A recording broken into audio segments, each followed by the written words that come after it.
নমস্কার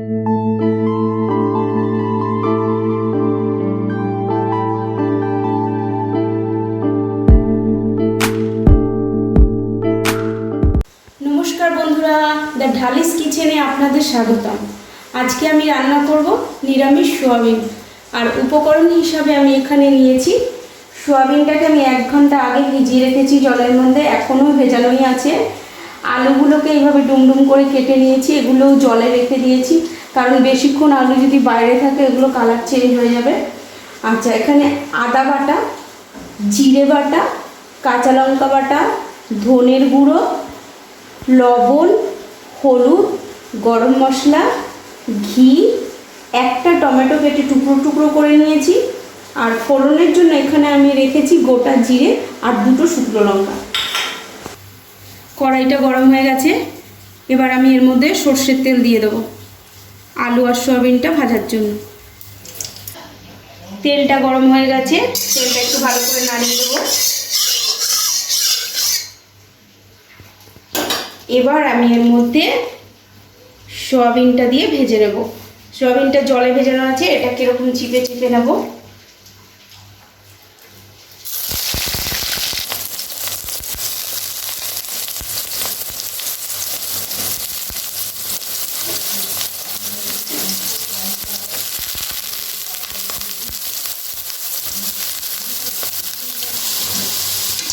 ভালো করে নেড়ে নেবো, সোয়াবিনটাকে লাল লাল করে ভেজে নেব।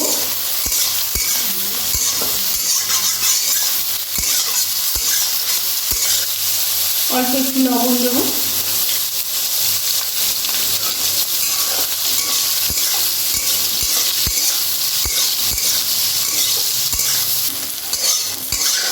সোয়াবিনগুলো ভাজা হয়ে গেছে, এগুলো তুলে নেব। আর একটু তেল দেবো আলুগুলো ভাজার জন্য। তেলটা গরম হয়ে গেছে, এবার আমি আলুগুলো ওর মধ্যে দিয়ে ভেজে নেব।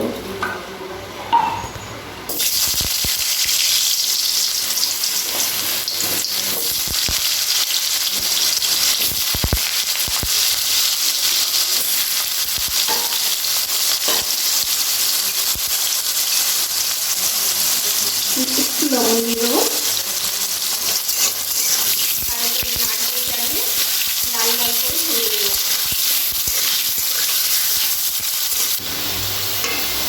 আলুটা ভাজা হয়ে গেছে, তুলে নেব। এবার আমি ওই তেলের মধ্যেই ফোড়ন দিয়ে দেবো।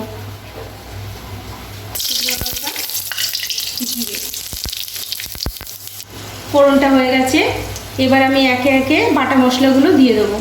আদা বাটা এখানে বড় চামচের 1 চামচ মতন আছে।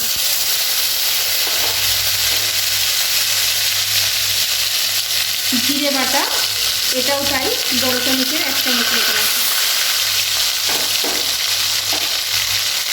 কাঁচা লঙ্কা বাটা এটাও সেম, 1 চামচ বড় চামচে। একটু নাড়িয়ে নেব।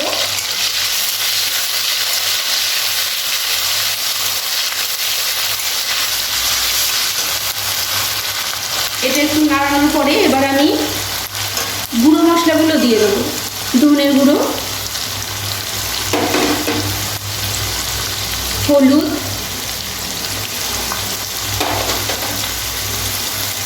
লবণ, ভালো করে সব নাড়িয়ে নেব। এর মধ্যে একটু জল দিয়ে দেবো যাতে মশলাটা পুড়ে না যায়। মশলাটা কষিয়ে নেব।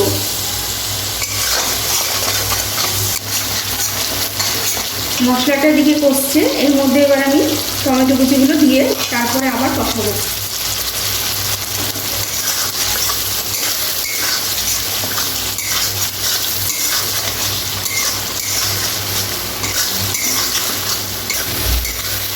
মশলাটা কষানো হয়ে গেছে, এবার আমি এর মধ্যে ভেজে রাখা সোয়াবিন আলুটা দিয়ে দেবো। দিয়ে ভালো করে আরও 2-3 মিনিট মতন কষিয়ে নেব।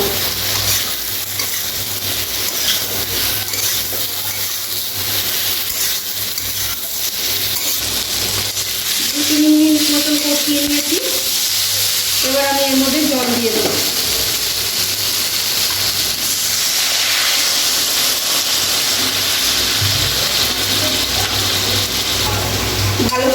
নাড়িয়ে দেবো।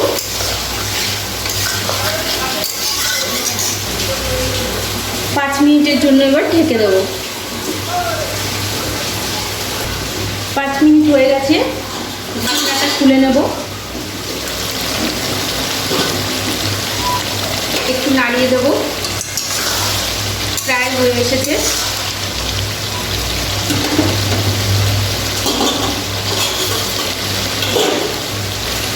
এবার আমি এর মধ্যে দেবো গরম মশলা,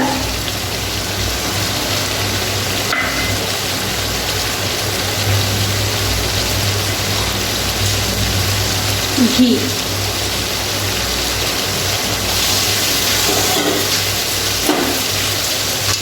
ভালো করে নেড়ে চেড়ে নামিয়ে নেব।